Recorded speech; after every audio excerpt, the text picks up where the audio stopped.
Hello दोस्तों, मैं होशियारमल स्वामी अपने इस यूट्यूब चैनल पर आपका हार्दिक स्वागत करता हूं। जैसे कि दोस्तों हम बात कर रहे थे भारत के इतिहास की और हमारा टॉपिक चल रहा था वैदिक सभ्यता या आर्य सभ्यता, वैदिक संस्कृति एवं समाज। हमने अपने पिछले दो वीडियो में जो दो भाग बना चुका हूं अभी तक वैदिक सभ्यता का, उसके अंदर हमने बहुत कुछ देखा वैदिक सभ्यता के बारे में। उसके बाद में हमने पिछले वीडियो में बात की थी आर्यों के सामाजिक जीवन की। आज हम बात करेंगे आर्यों की स्थिति, आर्यों का धार्मिक जीवन। आर्यों का धार्मिक जीवन कैसा था, आर्यों का राजनीतिक जीवन कैसा था, राजनीतिक स्थिति कैसी थी, और आर्यों का आर्थिक जीवन कैसा था, आर्थिक स्थिति कैसी थी, उसके ऊपर हम चर्चा करेंगे। तो दोस्तों पहले तो ये कहना चाहूँगा कि अभी तक मेरे चैनल को सब्सक्राइब नहीं किया है तो कृपया आपसे निवेदन है कि मेरे चैनल को सब्सक्राइब कर दें और इस वीडियो को ज़्यादा से ज़्यादा शेयर करें। जो भी आपके छोटे बड़े भाई बहन कंपटीशन की तैयारी कर रहे हैं या अन्य दोस्त है, रिश्तेदार है, जो भी आपके जान पहचान के हैं जो कंपटीशनों की तैयारी कर रही हैं एग्ज़ाम की, क्योंकि दोस्तों याद रखना तैयारी एक दिन में नहीं होती, क्योंकि आज स्थिति कुछ और है, लेकिन जब भी एग्ज़ाम होगा आपको तैयारी का मौका नहीं देगा। याद रखना तैयारी हमेशा निरंतरता मांगती है, अभ्यास मांगती है, धैर्य मांगती है। तो याद रखना दोस्तों, जीत और हार आपकी सोच पर निर्भर करती है। मान लो तो हार होगी और ठान लो तो जीत होगी। कहने का मतलब आपको कंपटीशन फाइट करने के लिए ज़्यादा से ज़्यादा मेहनत करनी होगी, तैयारी करनी होगी। तो इसलिए मेरे वीडियो को ज़रूर ध्यान से देखें और अपने जो भी जान पहचान वाले जो तैयारी करें हैं उन तक ज़रूर पहुंचाएं, क्योंकि इनमें बहुत कुछ नॉलेज है, निरंतरता है। याद रखना दोस्तों, बूंद बूंद से घड़ा भरता है। कहने का मतलब है कि निरंतरता जरूरी है, अभ्यास जरूरी है। तो आज हम बात कर रहे हैं वैदिक सभ्यता, आर्य सभ्यता, वैदिक संस्कृति एवं समाज, जो कि आर्यों का धार्मिक जीवन कैसा था, धर्म के मामले में आर्यों की स्थिति क्या थी, उसके ऊपर हम चर्चा करेंगे। दोस्तों आर्य मूर्ति पूजक नहीं थे, मूर्ति पूजक नहीं थे, ये बहुदे देववादी थे। इनके देवता बहुत सारे थे दोस्तों। उसके बाद में आर्यों का प्रतापी राजा देव इंद्र था। बहुत ही बढ़िया कि उसने, जो कि ऋग्वेद में लगभग 250 सूक्त या इसके ये मानो कि नाम श्लोक सूक्त मिलते हैं। इंद्र को पुरंदर, पुरंदर का अर्थ है किलों को तोड़ने वाला, तथा बलि का देवता भी कहा गया है। इंद्र को क्या कहा गया? पुरंदर और बलि का देवता भी कहा गया है। तो क्वेश्चन बन सकता है कि इंद्र को क्या कहा गया था वैदिक काल में? तो ध्यान रखना है, पुरंदर भी कहा गया और बलि का देवता भी कहा गया है। दूसरा प्रतापी अग्नि देवता, पहला कौन था? इंद्र। दूसरा कौन है? अग्नि, जिसके 200 सूक्त, कितने सूक्त मिलते हैं? 200 सूक्त, 200 बार इस शब्द का प्रयोग हुआ है। तथा तीसरा वरुण, तीसरा कौन है? वरुण। वरुण को ऋत, वरुण को ऋत का स्वामी माना जाता है, जो कि नीतिक और प्राकृतिक व्यवस्था करता है, उससे कहा गया है ऋत। ध्यान देना, ऋत किसको कहा गया है? जो कि प्राकृतिक और नीतिक व्यवस्था करता है, और वो कौन था? वरुण। मंदिर के साक्ष्य नहीं मिले हैं, मंदिर के साक्ष्य नहीं मिले हैं आर्यों के समय, क्योंकि आप देखोगे मंदिर है वो गुप्त काल में आएंगे भारत में। मंदिरों का उद्भव कब होगा? गुप्त काल में होगा। उसके बाद में ये यज्ञ अनुष्ठान करते थे। कहने का मतलब ये अनुष्ठान धार्मिक कार्यों के लिए क्या करते थे? यज्ञ करते थे। सर्वप्रथम आर्यों ने घोष, जिसको आकाश कहा गया है, घोष, आकाश तथा पृथ्वी की पूजा की, पृथ्वी की पूजा की। बहुत ही बढ़िया क्वेश्चन निकल सकता है कि आर्यों ने सबसे पहले किसकी पूजा प्रारंभ की थी? तो याद रखना है आकाश और पृथ्वी की। आर्यों के देवताओं की 3 श्रेणियां थी। कितनी श्रेणियां थी? 3। कुल कितने थे? 33। जैसे कि नंबर 1 आकाश के देवता। आकाश देवता कितने? 11। और उसमें प्रमुख कौन था? सूर्य।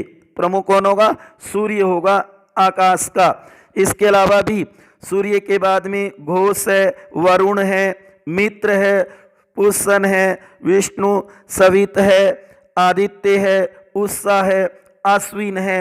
ये आदि आकाश के देवता माने गए हैं। नंबर 2 अंतरिक्ष के देवता। मध्यस्थ जिसको कहा जा सकता है। अंतरिक्ष के देवता भी कितने थे? 11। और उसमें प्रमुख कौन था? इंद्र।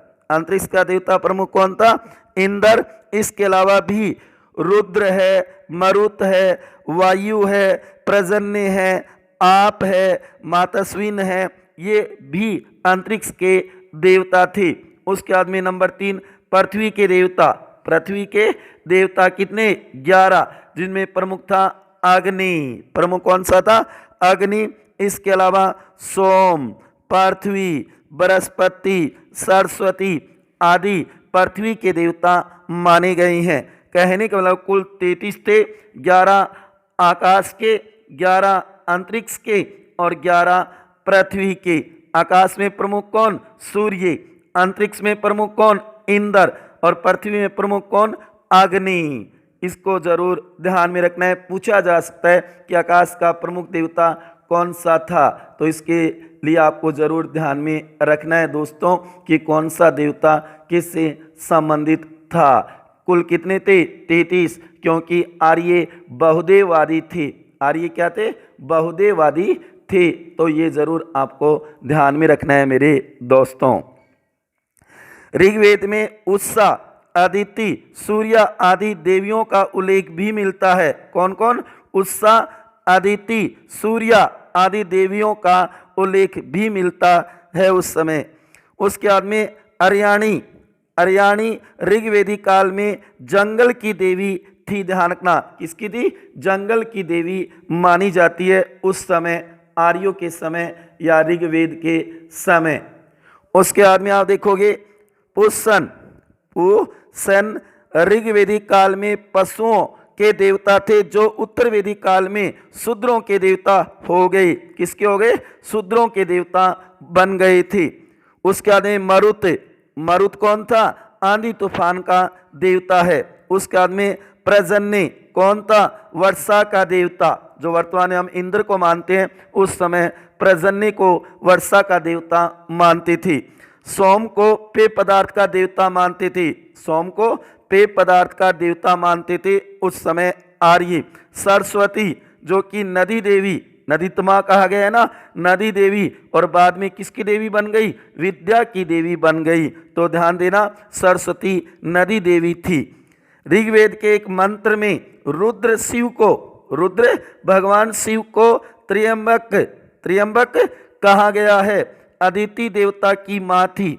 अदिति कौन थी? देवता की माँ। सविता कौन थी? देवता की चक्षु। दिशाणा, दिशाणा कौन थी? वनस्पति की देवी। और सूर्य प्रकाश का देवता माना जाता था। तो ये क्वेश्चन भी बढ़िया बन सकते हैं कि आर्य काल में, वैदिक काल में देवता की माँ कौन थी? अदिति।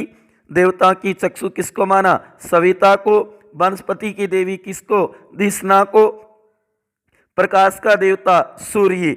नोट, ऋग्वेदिक ऋषियों ने, ऋग्वेदिक ऋषियों ने जिस समय जिस देवता की आवश्यकता थी उसी को उस समय सर्वोपरि मान लिया।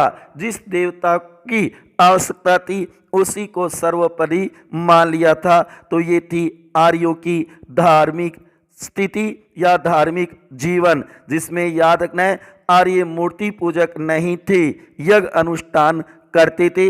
वो बहुदेववादी थे, बहुदेववादी थे। और उनका प्रमुख देवता कौन था? इंद्र। और दूसरा महत्वपूर्ण प्रतापी कौन था? अग्नि। और तीसरा कौन था? वरुण। ये जरूर ध्यान में रखना है, बहुत बार मेरे दोस्तों इसमें से क्वेश्चन पूछा जा सकता है। उसके बाद में हम देखेंगे आर्यों का राजनीतिक जीवन। आर्यों का राजनीतिक जीवन के ऊपर प्रकाश डालते हैं। जैसे कि आर्यों की सबसे छोटी राजनीतिक इकाई गांव या ग्राम था, जो कई परिवारों का समूह था, जबकि सबसे बड़ी इकाई जन या देश या राष्ट्र थी। उस समय जन सबसे बड़ी इकाई, सबसे छोटी ग्राम थी। परिवार, परिवार के बाद में गांव, गांव के बाद में विश्व और विश्व के बाद में जन, जो सर्वोच्च था, जबकि परिवार का मुखिया गृहपति, जबकि गांव का मुखिया ग्रामीण और विश्व का विश्वपति, और जन का जो होता था उसे गोप कह दो, राजा कह दो या राजन, जो उनका प्रमुख हुआ करता था।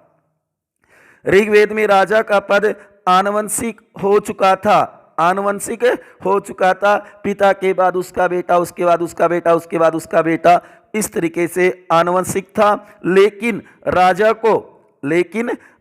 को असीमित अधिकार नहीं थे, मतलब मर्यादा में बंधा हुआ था, असीमित अधिकार नहीं थे। राजा को कबीले का संरक्षक कहा गया है। राजा कबीले का मुखिया होता था। क्या होता था? मुखिया होता था, न कि भौगोलिक इकाई का, भूमि का, जमीन का नहीं था, ये ध्यान रखना है, जबकि कबीले का मुखिया था। राजा का प्रमुख सहयोगी कौन होता था? पुरोहित होते थे। अन्य मंत्री, जिन्हें रत्नी कहा गया है, ये राजा सहित 12 होते थे। रत्नी कितने थे? 12 थे। ऋग्वेद में मंत्रियों या मंत्री परिषद का उल्लेख नहीं किया गया है, ये बात जरूर ध्यान में रखनी है। ऋग्वेद में 3 संस्थाओं का उल्लेख या चर्चा भी मिलती है। सबसे पहले सभा, जिसका 8 बार उल्लेख या चर्चा हुई है। गांव के वृद्ध, श्रेष्ठ, अभिजात और संप्रांत जो लोग थे वो थे इसके अंदर श्रेष्ठ या वृद्ध। जो कि समिति, जिसका उल्लेख या चर्चा 9 बार हुई है। सामान्य जनता के प्रतिनिधि और समिति का जो अध्यक्ष होता था उसे ईशान कहा जाता था। क्या कहा जाता था? ईशान, समिति का अध्यक्ष। इन दोनों में महिलाएं भी भाग ले सकती थी, महिलाएं भी हो सकती थी। उसके बाद में नंबर 3 विदथ, जिसका सबसे ज्यादा बार 122 बार उल्लेख या चर्चा हुई है। विदथ जो एक प्राचीन संस्था थी, जो क्या थी? एक प्राचीन संस्था मानी जाती है विदथ। ये आर्यों की सर्वाधिक प्राचीन संस्था थी। इसे जनसभा भी कहा जाता था। वैदिक कालीन न्यायाधीश को पर्सन विनाक कहा जाता था। पर्सन विनाक कहा जाता था किसको? न्यायाधीश को, जज को दोस्तों। उसके बाद में पुरप दुर्गपति होता था। पुरप कौन होता था? दुर्गपति होता था, जो सैनिक कार्य भी करता था। राजा के लिए सर्वाधिक बार प्रयोग है वो गोप शब्द का किया गया है। ऋग्वेद में सर्वाधिक बार प्रयोग है वो गोप शब्द के लिए। राजा को गोपाजन से पूरा नेता और गोपा कहा गया है। ऋग्वेद में जनपद का 1 बार, पृथ्वी व राजा का 1 बार प्रयोग हुआ है। वरुण का 30 बार प्रयोग हुआ है। विश्व का 170 बार हुआ है। जन का 275 बार प्रयोग हुआ है। कहने का मतलब कौन से शब्द का कितनी बार प्रयोग हुआ है उसके बारे में बताया गया है दोस्तों। तो याद रखना, ऋग्वेद में जनपद का 1 बार, पृथ्वी और राजा का 1 बार, वरुण का 30 बार, विश्व का 170 बार। विश्व का कितनी बार? 170 बार। जन का 275 बार उल्लेख हुआ है, चर्चा हुई है। गण का 46 बार, जबकि गाय का 176 बार शब्द प्रयोग हुआ है। और ओम का 1028 बार प्रयोग हुआ है। 1028 बार प्रयोग हुआ है। ये था आर्यों का राजनीतिक जीवन। राजनीतिक स्थिति कैसी थी आर्यों की, उसके ऊपर चर्चा की। अब देखते हैं आर्यों की आर्थिक जीवन या आर्थिक स्थिति। आर्यों की आर्थिक स्थिति या आर्थिक जीवन। ऋग्वैदिक आर्यों का मुख्य आधार पशुपालन था। मुख्य आधार क्या था? पशुपालन था। लेकिन उन्होंने बाद में अंत में कृषि को अपना लिया था। तो कहने हो पशुपालन और कृषि दोनों ही आर्यों के आर्थिक जीवन के स्रोत थे। आर्यों का मुख्य व्यवसाय कृषि और पशुपालन था। कृषि और पशुपालन था, ये ध्यान में रखना है। कृषि और पशुपालन था। आर्यों की 24 प्रकार की खेती का उल्लेख है। आर्य कितनी प्रकार की खेती करते थे? 24 प्रकार की खेती करते थे। और भूमि निजी संपत्ति नहीं थी। भूमि अब उनकी पर्सनल निजी नहीं थी, घरेलू नहीं थी। प्रमुख जो वह धान चावल इनके प्रमुख ये मानो की फसलें थी। कपास की खेती का उल्लेख नहीं मिलता। कपास की जानकारी इन्हें नहीं थी, जो कि सैंधव वासियों को कपास की जानकारी थी। सर्वप्रथम कपास के बारे में सैंधव लोग सिंधुवासी ही बताते हैं। ऋग्वेदिक काल के लोगों की आजीविका के मुख्य साधन थे पशुपालन, कृषि, उद्योग धंधे, घरेलू उद्योग और व्यापार वाणिज्य। गाय का प्रयोग मुद्रा के रूप में करते थे। जो इनका प्रिय इनका महत्वपूर्ण जो पशु था गाय प्रिय, वैसे घोड़ा था, गाय महत्वपूर्ण। गाय का प्रयोग मुद्रा के रूप में अर्थात वस्तु विनिमय प्रणाली थी उस समय आर्यों में प्रचलित।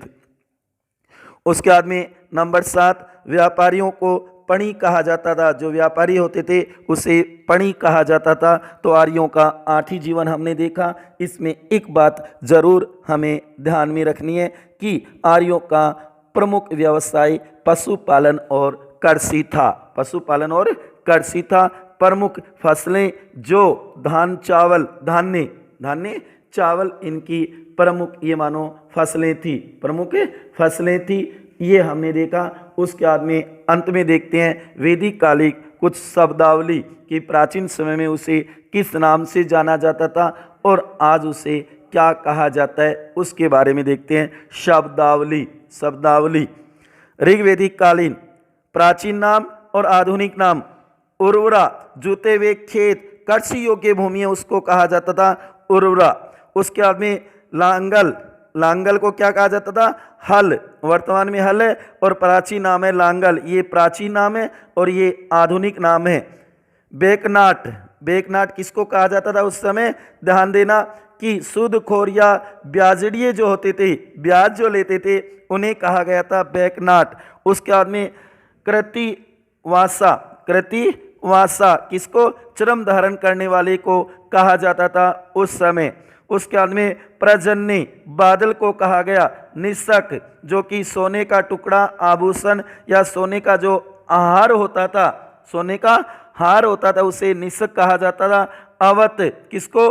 कूप या कुएं को कहा गया। वृक्र किसको? बैल को। उसके बाद में किवास किसको? हलवाहा को। सीता हल से बनी हुई नालियों को कहा जाता था। वहीं करीस या सकृत किसको? गोबर की खाद को कहा जाता था। ऐस किसको?